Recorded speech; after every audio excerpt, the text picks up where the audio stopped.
Yo, what's up mga kaprobinsya? Isang magandang araw sa ating lahat at welcome back sa ating channel. Bago nga tayo pumunta sa ating kalapati, so dito muna tayo sa ating tindahan. Kasi nga ngayon mga kaprobinsya ay busy tayo na sa pag-a-arrange kasi nga meron naman tayong maraming stock na dadating kaya kailangan talaga natin i-arrange yung ating mga prutas para magkasya naman sa ating munting tindahan. Kasi nga ngayon ay Lunes, no? So naubusan na tayo ng mga stock. So kita nyo naman na kunti na lang yung ating tinda kasi nga kahapon ay Linggo, so maraming namili sa ating, maraming tao ang dumagsa sa ating tindahan, no? Kasi nga may nagbabanding yun, bumibili ng prutas. So dito yung iba mga subscriber natin ay pumupunta sila dito para bumili ng ating mga prutas, no? So ayun nga, meron pa tayong mga prutas dito sa loob, no? Meron pa tayong pinya na nakatali na, no? So ilalagay na lang natin to doon sa labas para ma-display na, no? Para makita ng mga tao kung sino mang gustong bumili ng pinya, no? Yan, nakatali na natin yan. So dyan na lang natin yan ilalagay sa harap. Yun, pagkatapos nga ng ilang minuto na pag-a-arrange, so ayan na mga kaprobinsya, no? Na-arrange na natin lahat. Nailagay na natin ang mga prutas kung saan man dapat sila ilagay. Isang madali ang video lang to kasi nga maya maya ay pupunta naman tayo sa iba't ibang lugar para maghanap ng prutas, no? Para mailagay dito sa ating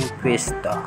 At dito na nga tayo sa ating kulungan ng ating kalapate, no? Yan, kitang-kita nyo naman mga kaprobinsya ay nakulangan tayo ng isa nating kalapate, no? Yan, yung puti natin na kalapate. So breeder din natin yun dati, no? So ngayon wala na tayong, kasi nga kak yun, breeder din natin yun dati, no? Kasi nga isa yung kak, napakalaking kak at magandang kak din, no? So ngayon wala na, iwan ko ba kung maibabalik ba natin yun o hindi na. Nasasayangan talaga ako sa kalapati na yun, no? Kasi nga yun ang pinakauna-unahan kong racing pigeon na dumating sa akin, no?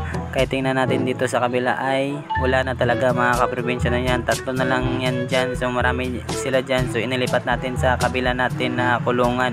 Nandito sa kabila dalawa, so wala rin dito yung ating kak, no? Yung puti natin na kalapate. Ang totoong nangyari talaga sa ating kalapate ay kung bakit nawala ay hindi siya ninakaw, no? Kasi nga nagpapakain ako kanina, so pagbukas ko dito bigla siyang lumusot, no? Yun, pagkalusot niya lumipad agad diretso, no? So hindi ko na nahuli kasi nga lumipad agad doon sa taas, so hindi ko naaabot. So tinatawag ko, hindi na talaga lumapit yung ating kalapate, no? So yun, bigla na lang lumipad. So iwan ko ba kung makakabalik yan dito kasi nga hindi natin sila sinanay dito sa lugar na to, no? Kasi nga kakalipat lang natin dito sa lugar na to, no? Hindi rin natin sila sinanay na pakawalan kasi nga maraming mga bata dito sa aming nilipatan, no? Kaya baka mahuli o tinitirador sila ng mga bata. So ayan nga, no, aasa na lang tayo na sana bumalik yung ating kalapate.